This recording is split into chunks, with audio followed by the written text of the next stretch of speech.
Welcome everyone. As promised today, we've got the Dagobah set. A little dusty.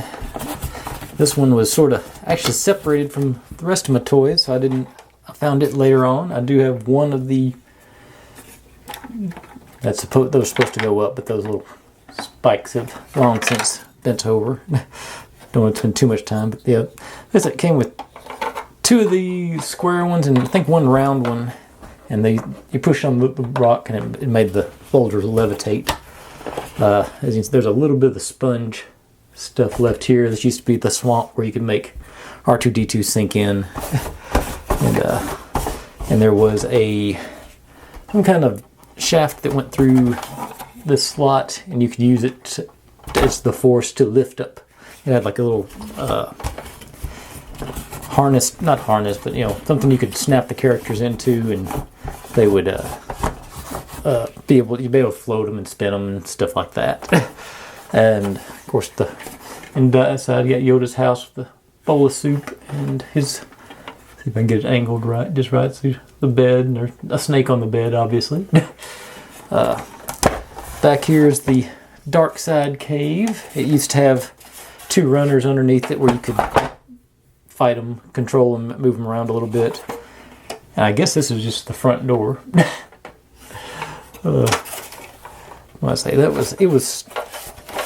I played with this one a lot as a kid. This was one of my most favorite play sets.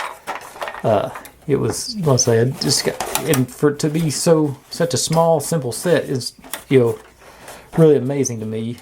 I'll let you see the underside. This is where everything mounted up to move them around. I think that's just supports for the bottom. Trying to see. I think used to. Let's see if I'm gonna be able to pop it off. I'll pop the top off and let you see. Maybe. That one's not one to cooperate.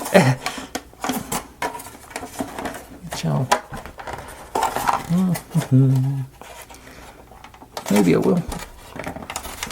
No, it's not gonna. But I was gonna take it off, show you the layout.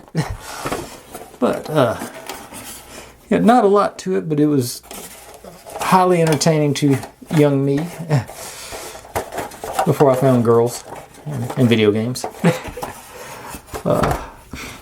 was that's one of those things that's the more I look at these toys, the more I'm surprised I am how simple they are, how little they do, and how much time I spent just,